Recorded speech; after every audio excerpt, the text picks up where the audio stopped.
عدالت کو پتہ ہے کہ مصطفیٰ جا چکا ہے اس دنیا سے، پھر بھی ایک حکم صادر کیا گیا کہ مصطفیٰ کو عدالت میں پیش کریں، اس کو ہم شامل تفتیش کریں گے۔ کب بالکل میں انصاف لے کر رہوں گی، اور اگر کچھ نہیں ملے گا مجھے تو میں یہیں پر اسی جگہ کھڑے ہو کے خود کو آگ لگا لوں گی۔ تو وہ روز احتجاج کرتی ہیں، روز لوگوں کے ساتھ سڑک پہ بیٹھتی ہیں، جو بھی اس کے پیچھے مافیاز تھے اس کو انویسٹیگیٹ ضرور کرنا چاہیے، لیکن پہلا کیس ماں کی طرف سے اپنے بچے کی گمشدگی کا رجسٹر ہوا۔ آپ اپنے بچوں پر بہت کڑی نظر رکھیں۔ جی میرے بیٹے کو شیر پالنے کا شوق ہے، میرا بیٹا ہیرو تھا، میرے بیٹے کے پاس گاڑیاں تھی، سب اس سے جلتے تھے، وہ موبائل فون پہ گفتگو نہیں کرتے تھے، وہ واٹس ایپ کے ذریعے سے یا باقی چیزوں کے ذریعے سے گفتگو نہیں کرتے تھے، اسنیپ چیٹ کے ذریعے پورا کاروبار چل رہا تھا جو کروڑوں کا کاروبار چل رہا تھا۔ ایک فلموں کے اندر گینگسٹرز کو ہیرو بنا کے پیش کرتے ہیں اور دیکھ رہے ہیں راتوں رات اس نے گاڑیاں بڑی بڑی لے لی ہیں۔ اب اس ارمغان کو آپ دیکھیں تو آپ کو یہ ایسا ہی ایک کردار ہے۔ اس کے اوپر پہلے بھی اس طرح کے ہی کیسز ہیں۔ مصطفیٰ کی والدہ جو کہ انصاف کے منتظر ہیں اور سب سے زیادہ اس کیس کو انویسٹیگیٹ کرنے والی وہ خود والدہ ہے، خود انہوں نے بتایا کہ میرا بیٹا اس ٹائم پر کہاں پر گیا تھا اور میرے بیٹے کی لاسٹ لوکیشن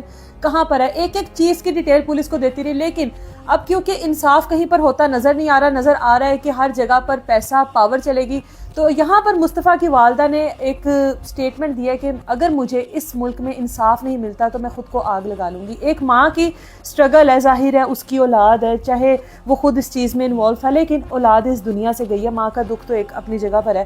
کیا کہیں گی آپ اس بارے میں کہ ظاہر ہے کہ انصاف تو ہم لوگوں کو آج تک ویسے خود بھی نہیں نظر آیا، اگر مصطفیٰ کی والدہ کو انصاف نہیں ملتا تو کیا وہ جو یہ سٹیٹمنٹ دے رہی ہیں خود کی جان لے لینے کی، کیا لگتا ہے آپ کو کہ اب آگے چل کے کیا ہونے والا ہے اس کیس میں؟ وہ خاتون ویسے بڑی ہمت سے اس کیس کو لے کر چل رہی ہیں۔ ایک ماں کے لیے اپنا جگر گوشہ کھو دینا، پہلے وہ اس کی گمشدگی میں بھاگتی رہی، ایویڈنس اکٹھی کرتی رہی، وہ پولیس کا کرنے کا کام کر رہی تھی، وہ خود کر رہی، وہ خاتون کر رہی تھی۔ ابھی گزشتہ روزی کی بات ہے، وہ روز احتجاج کرتی ہیں، روز لوگوں کے ساتھ سڑک پہ بیٹھتی ہیں، بینرز لے کر وہاں پر پہنچتی، کیونکہ ان کا تو بچہ گیا ہے۔ دیکھیں جو بھی اس کے پیچھے کہانی تھی، جو بھی اس کے پیچھے مافیاز تھے اس کو انویسٹیگیٹ ضرور کرنا چاہیے، لیکن پہلا کیس ماں کی طرف سے اپنے بچے کی گمشدگی کا رجسٹر ہوا تھا، جس کی کڑیاں آپ نے ڈھونڈ لی، آپ کو پتہ چل گیا، اعترافی بیان دے دیا، ارمغان نے، شراز نے ساری تفصیلات بتا دی، اس کا فیصلہ ہو جانا چاہیے۔ وہ بھی یہی کہہ رہی ہیں کہ دیکھیں اس طرح تو آپ منشیات کو انویسٹیگیٹ کرتے کرتے کہیں بہت آگے نکل جائیں گے، پھر آپ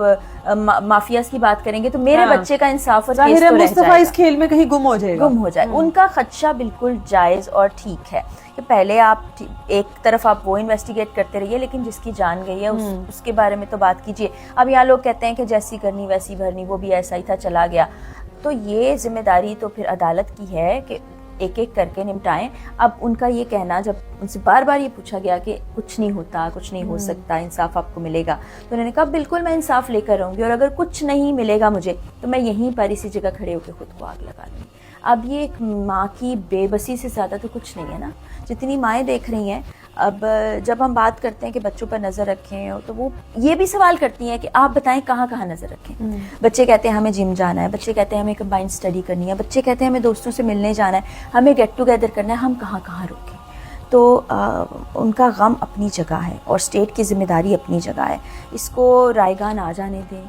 ٹھیک ہے آپ انویسٹیگیٹ کر رہے ہیں، کرتے، لیکن مصطفیٰ کی جان جانے کا ایک کیس جو ہے اس کو تو نمٹائیں، اور پھر آپ عدالت میں جو ہوا وہ دیکھیں۔ عدالت کو پتہ ہے کہ مصطفیٰ جا چکا ہے اس دنیا سے، پھر بھی ایک حکم صادر کیا گیا کہ مصطفیٰ کو عدالت میں پیش کریں، اس کو ہم شامل تفتیش کریں گے۔ اب اس بیان کے بارے میں کیا کہوں، ہم تو خود حیران ہوں گے کہ یہ کس قسم کا بیان ہے۔ پھر آپ دیکھیے کہ ہماری معزز عدالتیں جو ہیں وہ ڈیلے کتنا کرتی ہیں۔ ابھی چند روز پہلے یہ مجھے یاد ہے لاہور میں ایسا ہی ہے، ایک بندے نے خود کو آگ لگا دی تھی، 9 سال سے اس کا ایک کیس چل رہا تھا، چھوٹا سا کیس تھا، 9 سال سے وہ کیس چل رہا تھا، اس نے مجبور ہو کر، اور وہ لاہور میں صرف اپنے کیس کی وجہ سے آتا تھا۔ ظاہر ہے ایک بندے نے آنا، اس نے ایکسپینس لگانا، اور اس کے بعد اس کو ایک نیکسٹ تاریخ دے دی جانی، تو وہ کیا کرے گا؟ آنے والے کل میں ہم لوگوں کو تمام متاثرین ایسے ہی نظر آتے ہیں۔ تو اب اس کی والدہ اس وقت بیچاری بالکل بے بس ہے، وہ سب سے بات کرتی ہے، بڑی ہمت سے بات کرتی ہیں، ٹیلی ویژن پر آتی ہیں، اپنے بچے کے لیے انصاف مانگتی ہیں، لیکن بڑا مشکل ہے، اور اب اللہ نہ کرے ان کے گھر میں کوئی اور سانحہ حادثہ ہو۔ لگتا نہیں کہ اس کیس کو جلدی نمٹایا جائے گا، تو بہت لمبا چلنے والا کیس ہے، آگے نہ جانے اس میں کیا کیا پہلو سامنے آئیں گے، کیا کیا کچھ ہوگا۔ اور میری یہ دعا ہے، ہم سب کی دعا ہے کہ یہ کیس نمٹے، اور اس میں یہ جتنے ملزم اس وقت ہیں اور جو پورا نیٹ ورک ہے جو بے نقاب ہو رہا ہے ان کو سزائیں بھی ملیں. دیکھیں بے نقاب ہو جاتا ہے, ہم نے بہت سے کیسز میں دیکھا کہ جی پتہ چل گیا ہے, بڑے بڑے انکشافات ہو گئے, لیکن اس کے بعد تو کچھ نہیں ہوا. تو اسی لیے شے ملتی ہے ان تمام لوگوں کو. اور پھر اینی میں آپ کے ذریعے اپنے پلیٹ فارم کے ذریعے سب تک یہ پیغام پہنچانا چاہوں گی کہ آپ اپنے بچوں پر بہت کڑی نظر رکھیں. یہ والا زمانہ بہت نازک ہے, خاص طور پہ ٹین ایج کے اندر بچے بہت معصوم ہوتے ہیں. ایسا ہی ہے, ان کو دولت شہرت یہ چیزوں کا یہ اٹریکٹ کرتی ہے. اب جیسے کامران جو ہیں وہ کہہ رہے تھے کہ جی میرے بیٹے کو شیر پالنے کا شوق ہے, میرا بیٹا ہیرو تھا, میرے بیٹے کے پاس گاڑیاں تھی, سب اس سے جلتے تھے. تو یہ سب کو اٹریکٹ کرتا ہے. اسنیپ چیٹ, اس کا ذکر میں ضرور کرنا چاہوں گی کہ یہ جو ساحر نے انکشافات کیے کہ سارا کاروبار اسنیپ چیٹ پر ہوتا تھا.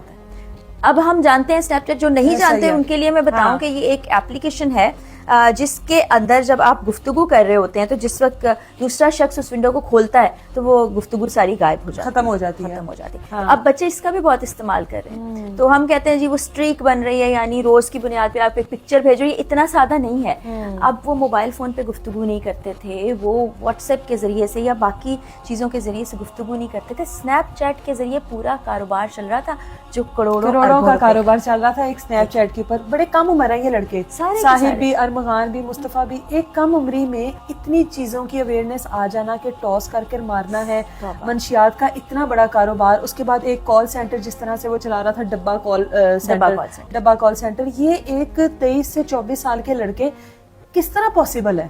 کیونکہ آپ جا رہے ہیں, گھر سے باہر جا رہے ہیں, اور اب کے بچے کے پاس آزادی کافی زیادہ ہے نا, دوستوں کے درمیان بیٹھ رہے ہیں. اور بعض اوقات جو ہم فلموں کے اندر گینگسٹرز کو ہیرو بنا کے پیش کرتے ہیں اور دیکھ رہے ہیں راتوں رات اس نے گاڑیاں بڑی بڑی لے لی ہیں, جی ویگو ڈالا آ گیا ہے, گارڈز آ گئے ہیں. اب اس ارمغان کو آپ دیکھیں تو آپ کو یہ ایسا ہی ایک کردار ہے. اس کے اوپر پہلے بھی اس طرح کے ہی کیسز ہیں, لڑائی جھگڑے کے, منشیات کے. بالکل جی, امید کرتے ہیں کہ مصطفیٰ کی ماں جو کہ اس کنڈیشن میں ایک خاتون جو ہے وہ اس ٹروما سے نہیں نکلتی کہ جس کی اولاد اس دنیا سے چلی جائے, لیکن پھر بھی بڑی باہمت خاتون ہے جو ابھی تک اس کیس کو دیکھ رہی ہیں, اس کیس کو لڑ رہی ہیں اور اپنے بیٹے کے لیے انصاف کی منتظر ہیں. امید کرتے ہیں کہ ان کو اللہ تعالیٰ صبر بھی عطا فرمائے اور ان کے بیٹے کے لیے جو اگلی منزلیں ہیں وہ آسان فرمائے اور ان کو انصاف دلائے پاکستان کے اندر. اجازت دیں مجھے, اللہ حافظ.